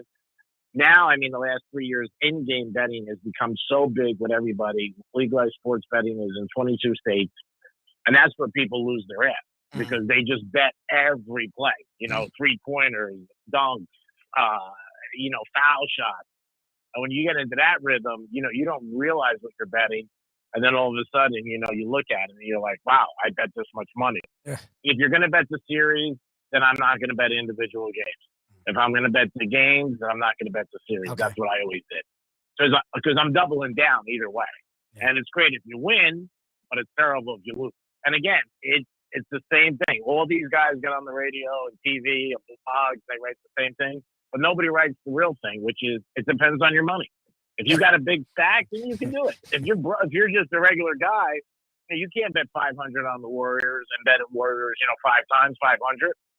I mean, you can get your ass, your ass in it to you. And that's what I don't like about a lot of guys who talk about sports betting is that they leave out the biggest element is money. I mean, and it's like anything else. If you lose first game, you can double down. Okay, and then the third game, you keep betting and betting. If you have the money to do it, you can. But the average person doesn't, so they can't. The average bettor is a $100, $200 guy. We're talking average. We're not talking big whales. Yeah, Guys bet $25,000 a game, stuff like that. But I mean, for the average bettor, to win in sports betting, you have to do 3 things consistently. You have to bet the same amount every game, which nobody does. I mean, that's the first thing. You can't go bigger or better. And, you really have to get some information about it and just not throw darts. And that's what a lot of people do. And in football, same thing with the NBA. And the younger generation is so much adapted to this. Everybody still wants to bet the TV game. That's what they want. They like the TV game. They like the game that's on. And, I've always said Thursday night, Wyoming's playing, whoever they're playing on Thursday night. They're playing Air Force. There's no way that game would get 11 share, but everybody's betting on it. So that's why it does well. Exactly. So I think with the NBA, I did one or the other. I bet individually. The other thing is too is if you bet individual games and you win, you can double down because all right, I won game 1, I got a little money to play with. Then I could bet 2. Like if you take this series and you like the Warriors, right now you're 50-50, and your series bet is still alive and you're not losing any money. Yeah. If you bet the Warriors both games and you bet the same amount of money, you're down money because you won the first one, you lost the second one. If you have the series, you're still sitting what you have and you're not going near it. You can hedge too. I mean, a lot of people do that. They got something they're like, well, let me start hedging it if I see the series go wrong. Like, hey, I'm down 3-1, so I better start betting Boston or whoever. But me personally, I bet one or the other. I just bet the games individually or I bet the series. Well, I like what you said there, and that's why I laughed because I was like, oh, yeah, that's true. You're like, well, it depends on what money you have. That's never hear everything in that. life. No one ever talks about that. Money. What do you mean?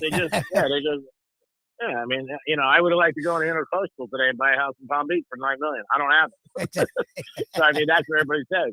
That's what I don't like about guys who tout stuff about sports and gambling and people. If you have on, you could always bring it up, and they'll stutter. They're like, like, what about your bankroll? Yeah, that's how you can bet. That's how you live. I mean, that's whether it's betting, your car you drive, where you live. It indicates that dictates everything for us, all of us. So if you got all the money in the world, you don't care. I got a good buddy of mine who has won the last 2 months over 500,000 at slot machines. Wow! Right? And that's down at the Hard Rock and get. But over the last couple of years, he's probably lost $1 million. You know what I mean? So I mean, like, there's a perfect example.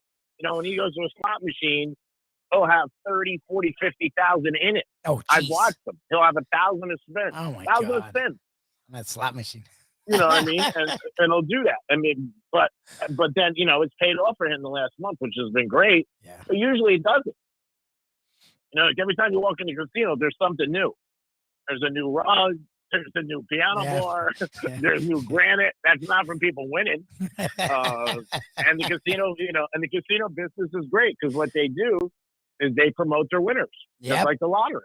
Yep. That's why the lottery wants everybody out, because when you do that, I have another friend of mine in Boca. He won a scratcher, $1 million. Wow. Not even a month ago. He ended up, clearing like 600,000. And I asked him, I said, how much did you play? He goes, a ton. He was playing the $50 ones. He goes, I was paying, he goes, I'm up. He goes, obviously. but I was still paying maybe, $200-300 a day and 50, and he's got money. But I mean, it's all your bankroll and everything. And that's what people don't tout. That's what people don't talk about, because that's a thing that when you're doing a radio show or whatever show you're doing, I look at it as a pizza, and you got 5 slices. That's what you try to get. You're never going to get 8 out of 8. But for most people, probably 7 out of 8, it's what you like. You always hear better say the next day, I should have bet more when it wins. Everybody, they always hear it. Well, they didn't bet more because they didn't have more. Exactly. That's why they didn't bet more, right? You always hear that. When it loses, you don't hear anybody say, I should have bet more.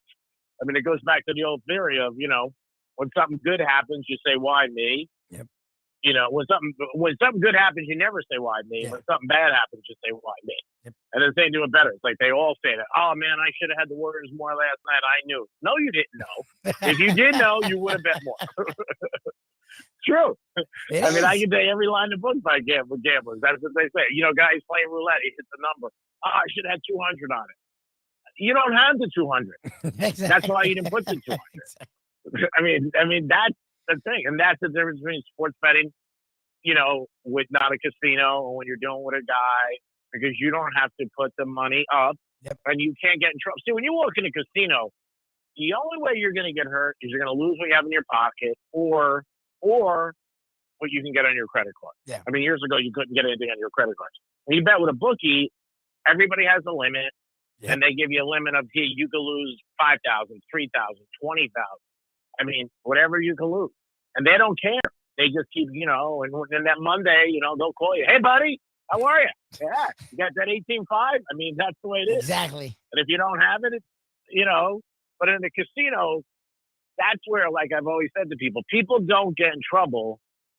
They get into trouble, like, if you can get markers and stuff like that, but then you know what? You're strong. That means you can afford to lose. Because usually with a marker, they give you 10% what's in your checking account if you go to them. So that's how that works. But for most guys, when they're betting, it's only what they have.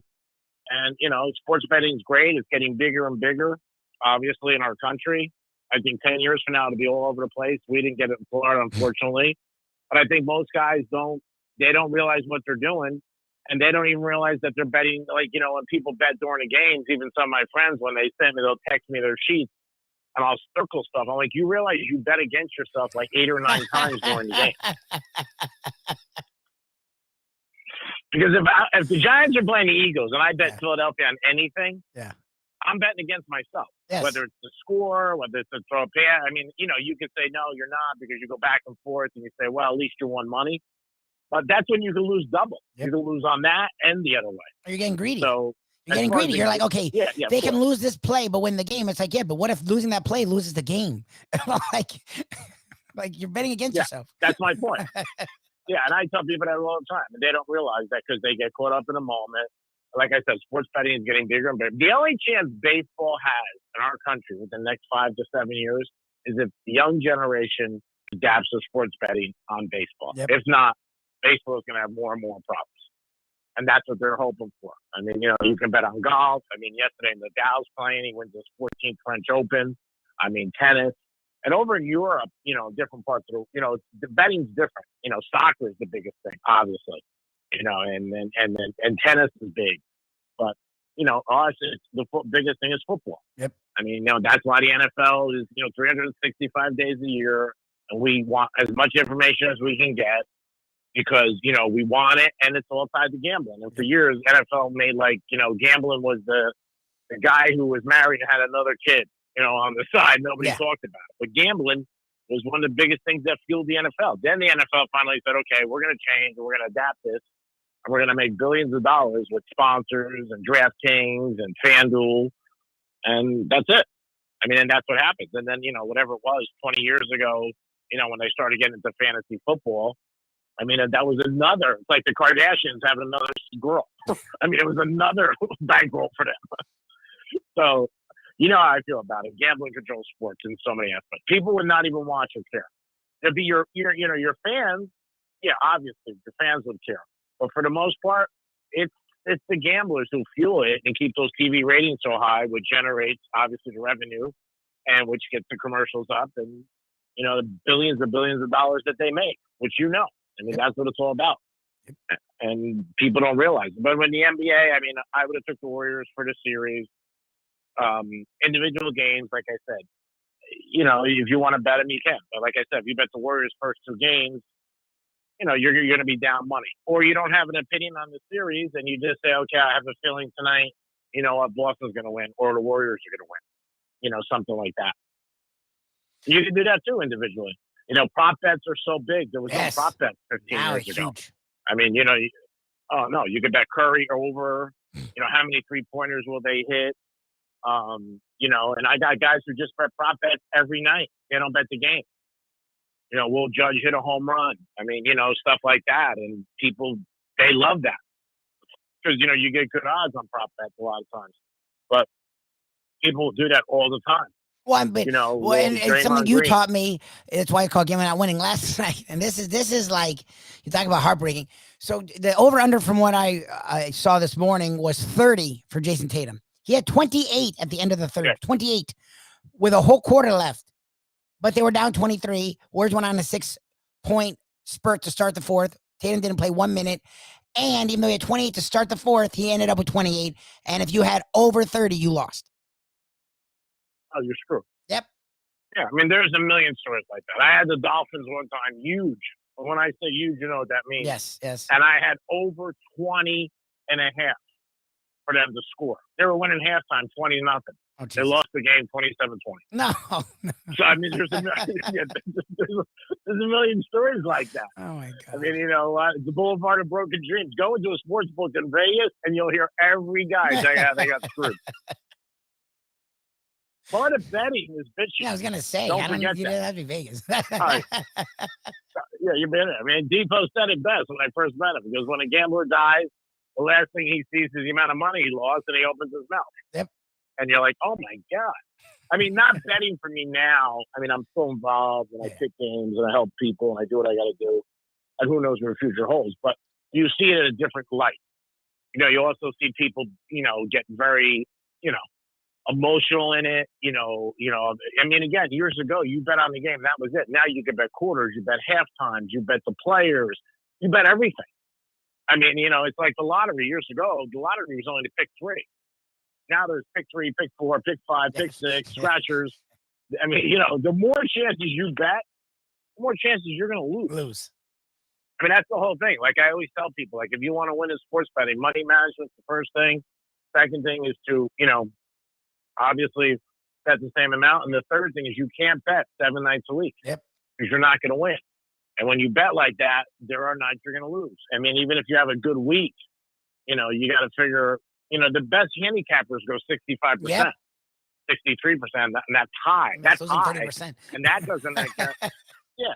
And well, not only that, then you got to figure that's them betting straight. And every bettor wants the goal. I mean, you know what I mean? Everybody wants, you know, to bet the parlays because the parlays play more. So then you say, okay, I'm going to bet a parlay. But your odds go down when you bet parlays. So it's, like I said, it's a vicious cycle. And either you're into it or you're not.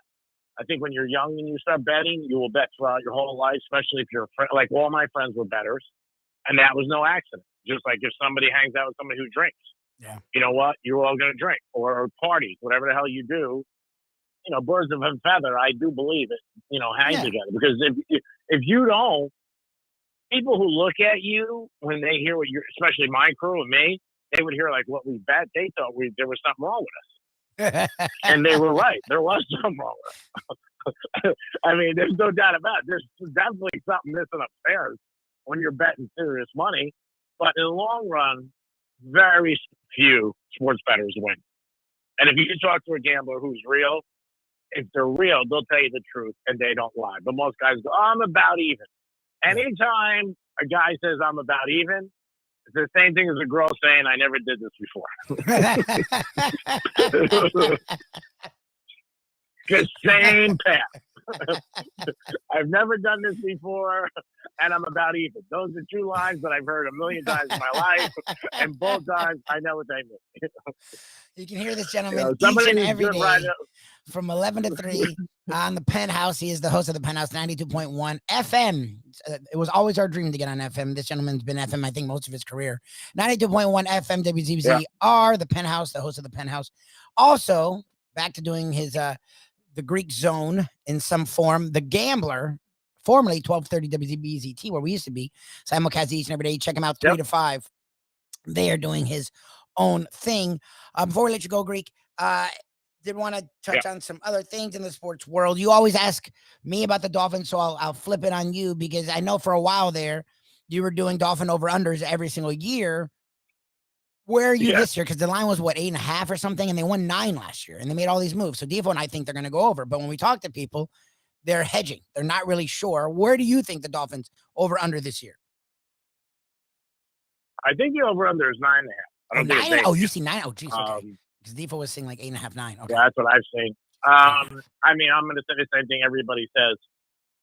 It depends on Tua. He has the weapons. They've had one of the best off seasons they've ever had. They pick up Wilson. Nobody's really talking about him from Dallas. He's great. They have Hill, one of the best receivers in the NFL. Gesicki's great. They picked up Sony Michel from the Rams and New England, who won Super Bowls. They got that other running back who was with the Niners that you guys talk to his agent all the time. Yep. So I mean, they're stacked. It's just really, can Tua play, and can he do it? I know they got, they have the NFL Central, so they play the Packers. I know Christmas Day, but Detroit, Minnesota, and Chicago, those, they could go 3-0 there. They split in the division. You figure they're not going 6-0.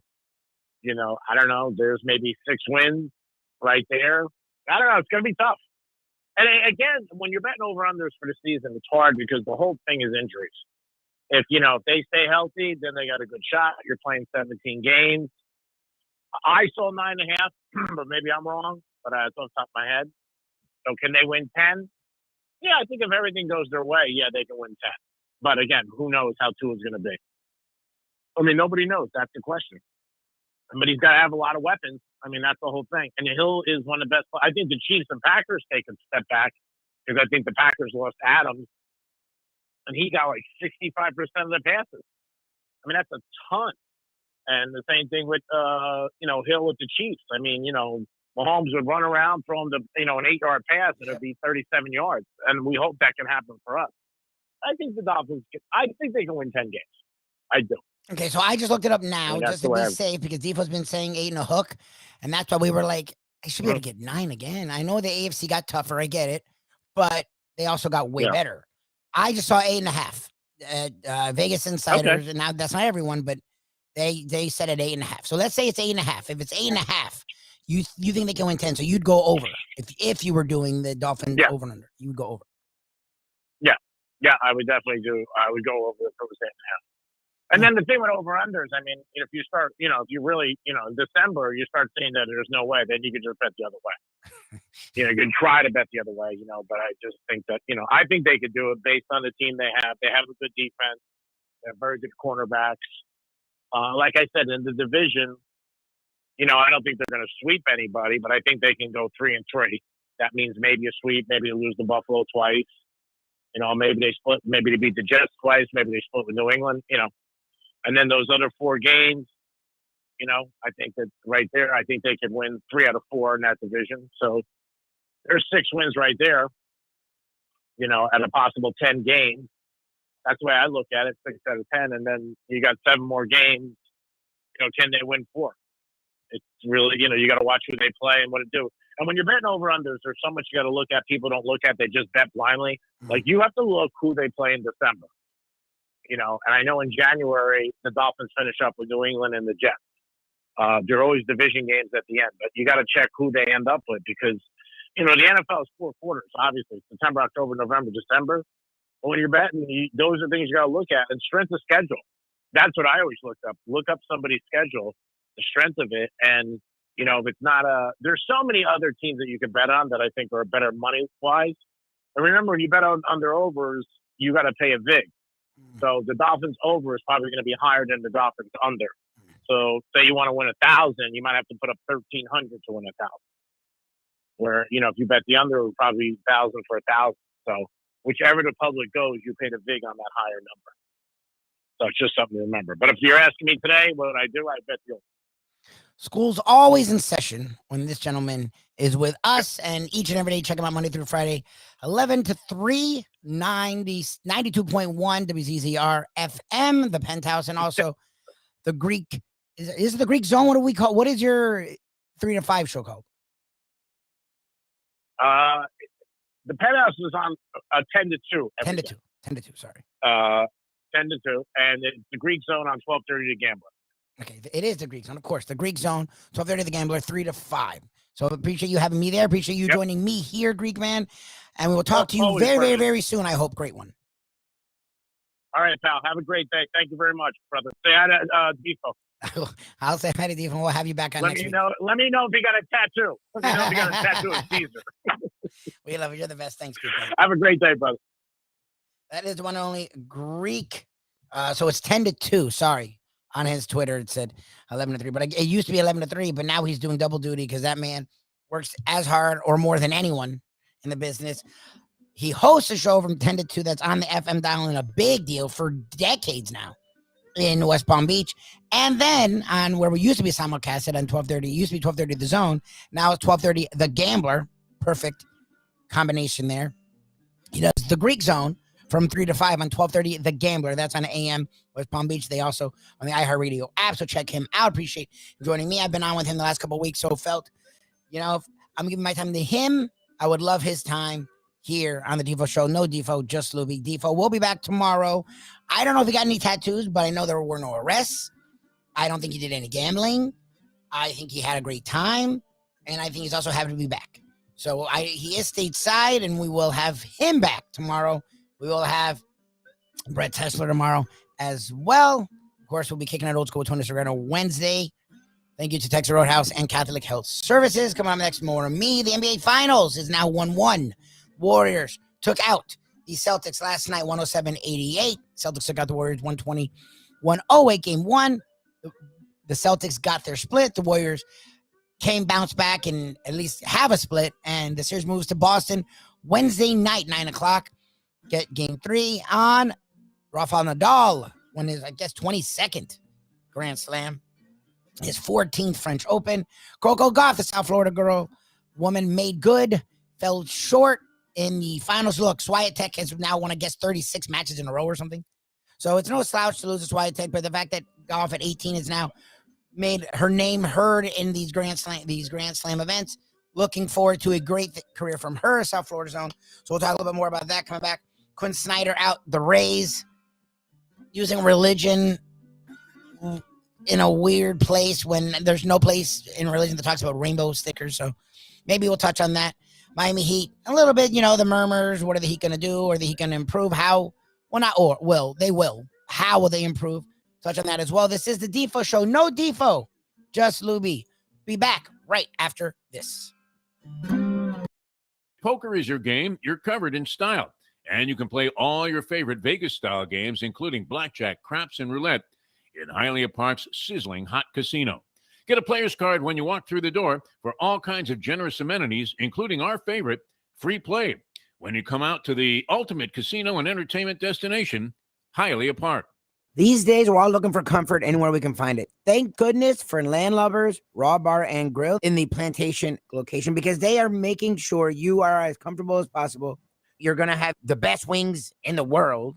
You're going to have a great burger. You're going to have their amazing soups. Again, Landlubbers Raw Bar and Grill. It's nice and easy. Just go to landlubbersbarandgrill.com for both your pickup and free delivery. Thank goodness for Landlubbers for making you always feel right at home. Catholic Health Services is committed to care that changes as your needs do. Our full continuum of services is designed to be there throughout your care journey. If you need assistance with daily living, post-acute care following a serious health event, or additional medical care at home, we also offer skilled nursing and palliative and hospice care. Your care needs may change, but our commitment never does. Catholic Health Services, South Florida's #1 choice for post-acute and and end-of-life care. Visit CatholicHealthServices.org.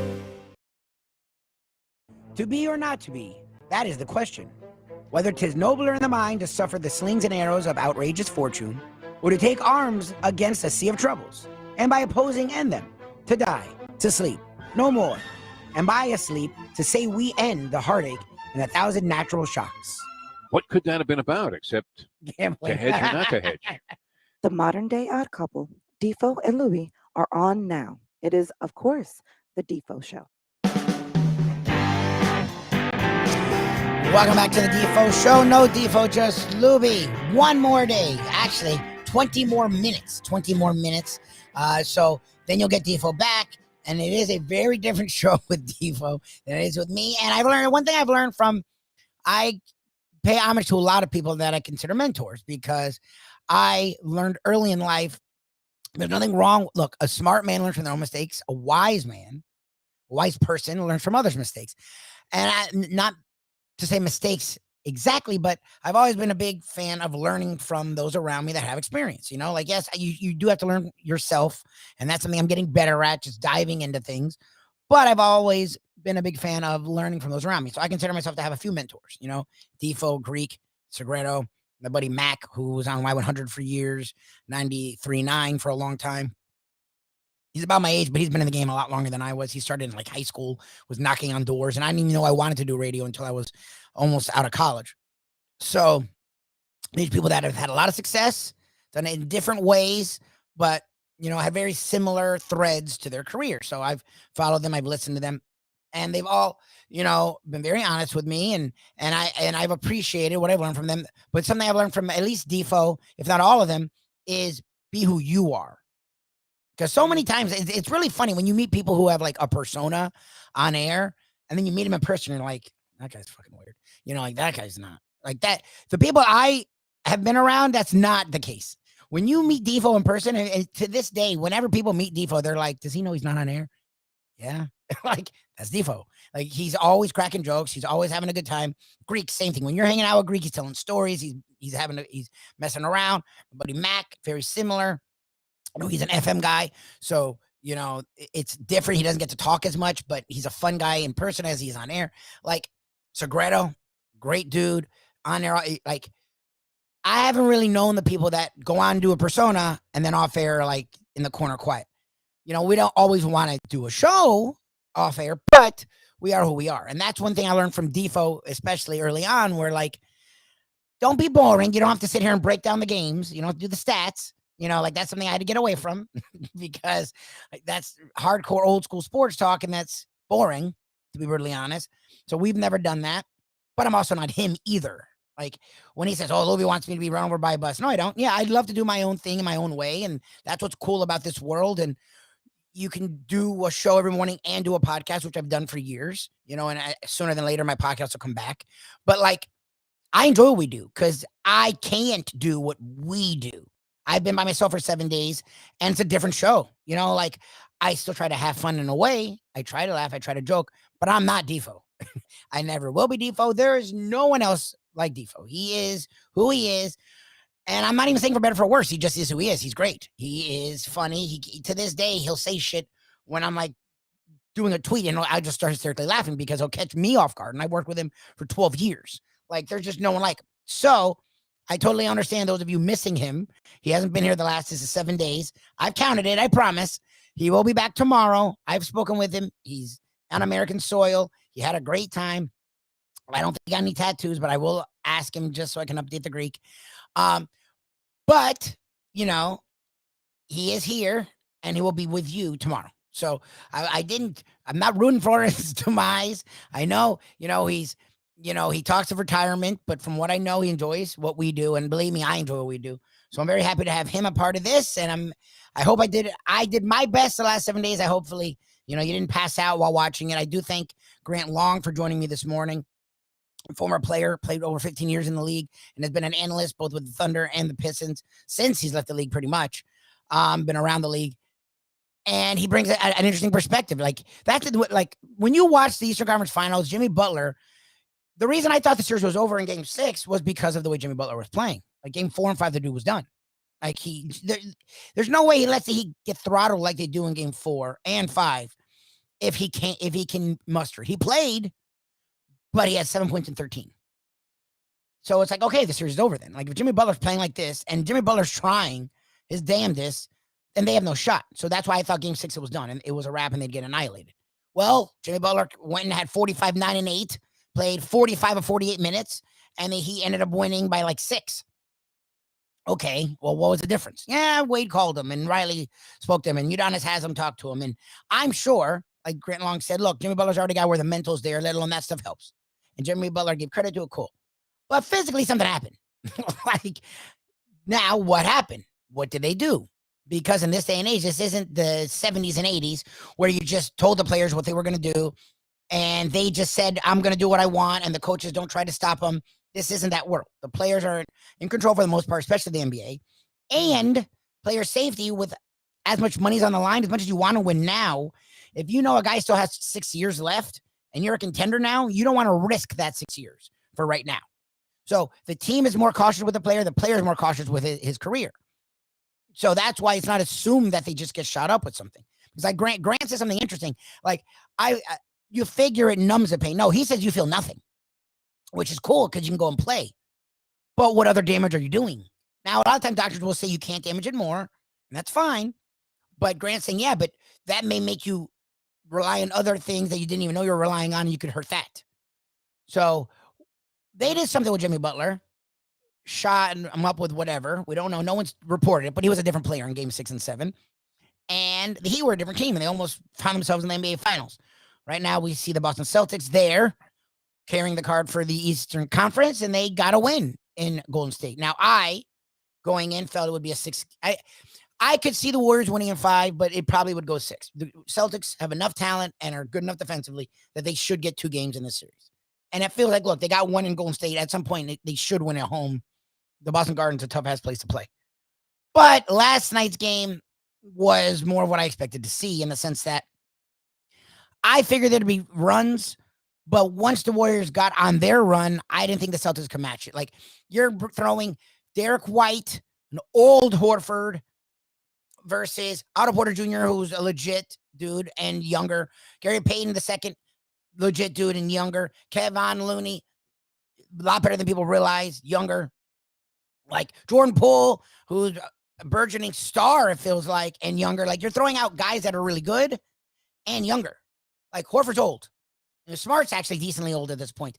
And Derek White is an also-ran. Now, the dude's playing way above his head. I give him a lot of credit.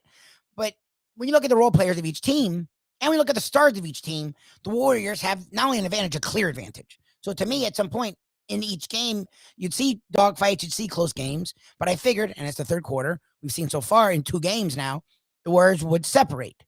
However, the Celtics don't go away. So unless you put them out, which they did last night, they were up 23. They started the fourth, scored the first 6 points, went up to 29. Then Udoka with 10 minutes is like, it's done. We've had a lot of injury issues. I'm not risking my guys knowing we're going to lose. Sat his guys. Game 1, however, was a 12-point lead going into the fourth. The Celtics came out, had a run of their own, and changed the game, and the Celtics were in it, and they went on to win by double digits. So far, it's a series that a lot of people thought. It's not what I thought. I thought the Warriors would be up 2-0 right now. I thought they'd split in Boston and then close it out at home in 5, possibly in 6 in Boston. Because the Warriors have won 3 championships. They've been to, this is now 6 in 8 years. Like, winning on the road isn't a problem for them. So that's what I envision. Now it's a split at home for the Warriors. So I don't know what the hell's going to happen in Boston. And look, the refs have actually not only been fair, it almost felt like they were leaning Warriors last night. Like, Draymond gets a stupid technical early. He gets caught up with Jaylen Brown. If you looked at the video, it looked like he started some stuff. Easily could have been a double technical on Brown and Draymond. That's Draymond's second tech. He's out of the game in the third quarter, right in the middle of the run. Well, the refs had they were judicial. They were smart. Mark Jackson and Jeff Van Gundy talked about it on the call on ABC. And so if you're a good ref, you take into account the situation. Well, if this is this worth throwing a guy out? Yeah, it's only one technical, but it would be throwing him out, Draymond Green. They didn't give him it, and that's great. Normally, when it comes with the Celtics, you assume they're going to get the benefit of the doubt. And the benefit of the doubt there would be double text and take Draymond out of the green. take Draymond Green out of the game. They didn't. I appreciate that. Well, you get that if you're Golden State in Boston. I wouldn't count on it. I would not. The refs have been very judicial, very fair in this series so far. In Boston, as the Heat know, believe us, things go a little different. Yeah, Golden State has a lot more national cachet. Golden State has a lot more star power than the Heat have. True. That's true. And the ESPNs and ABCs, Disney has as much weight behind Golden State as they do Boston, whereas the Heat sort of don't have that cachet without a LeBron. I get it. But still, we've heard the stories of Boston. We've watched them, these playoffs, and years past. You can't expect to have fair if you're the Warriors. That third quarter has to be that and more. So we'll see. Game 3 is in Boston Wednesday night. You also had the French Open this weekend. Nadal, haven't really talked about that. I know Defo will definitely talk about that. He was over in Germany. Not Germany, I'm sorry. He was in Italy watching German coverage of the French Open because he's Defo. And that's what he does. Like, I look for channels when I'm overseas because when I'm in the room and Shirley's on her phone for a second, I'll want to put on the TV, but I don't really seek it out. Defo, I'm sure, made sure to find coverage of the French Open. He's a big tennis guy. And it was an interesting French Open. I mean, Coco Gauff, a South Florida girl/woman, made good, gets to the finals, was playing really good tennis, and then faces a juggernaut Swiatek, who's had won, I think, 35 matches in a row. At that point, he's now 136, as she dispatched of Gauff in straight sets. But Gauff's 18, and Gauff, we've seen her consistently get better, which is really cool. Makes her first final in a Grand Slam. Men's, it's the same old story. Rafa Nadal is, I guess it's 22nd Grand Slam title, 14th French Open, just extending his own record.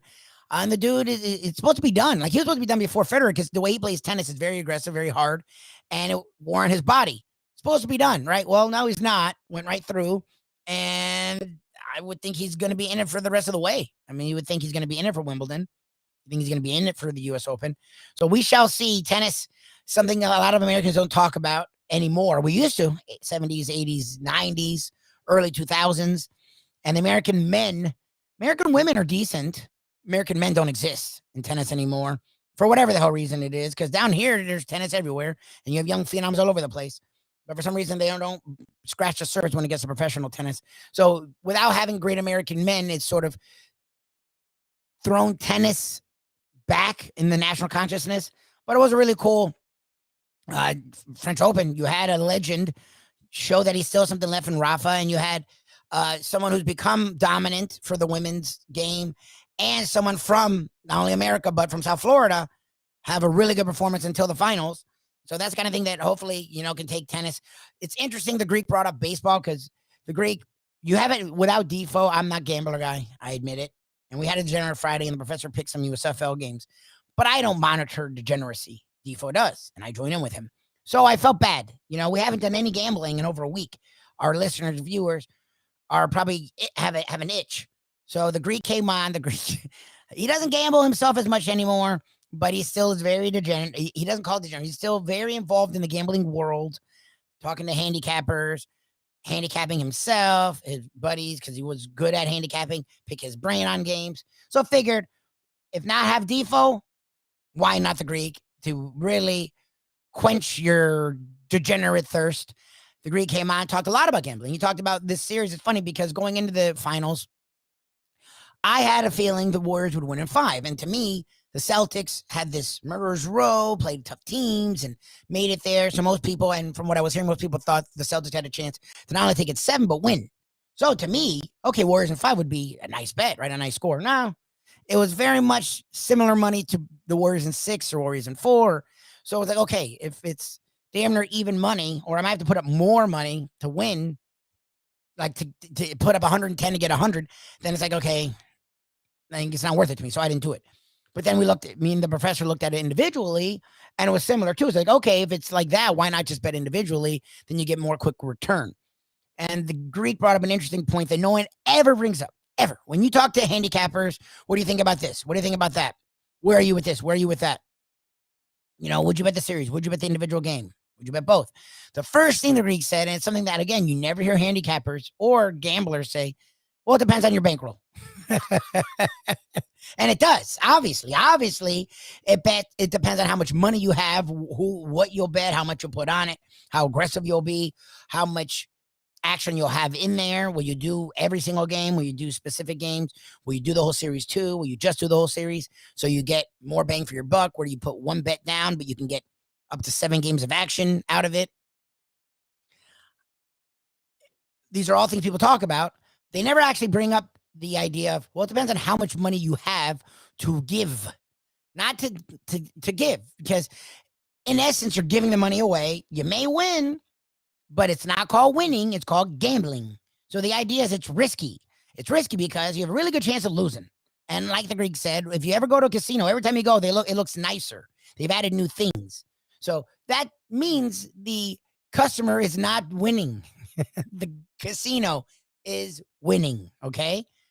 The casino's winning, you're gambling, all right? So you really do have to take account your bankroll. Well, people don't. I do find that's why I laugh when he said it, because it's so often Defo talks about all this stuff, but we never actually talk about the dollars. Never talk about how much you're putting down, which is fine. It's your business. Talk about what you have to do, because that's what's interesting about betting with a bookie versus betting with a casino. With a casino, it's what you have, and people hate that because you can't hopefully win without putting anything up.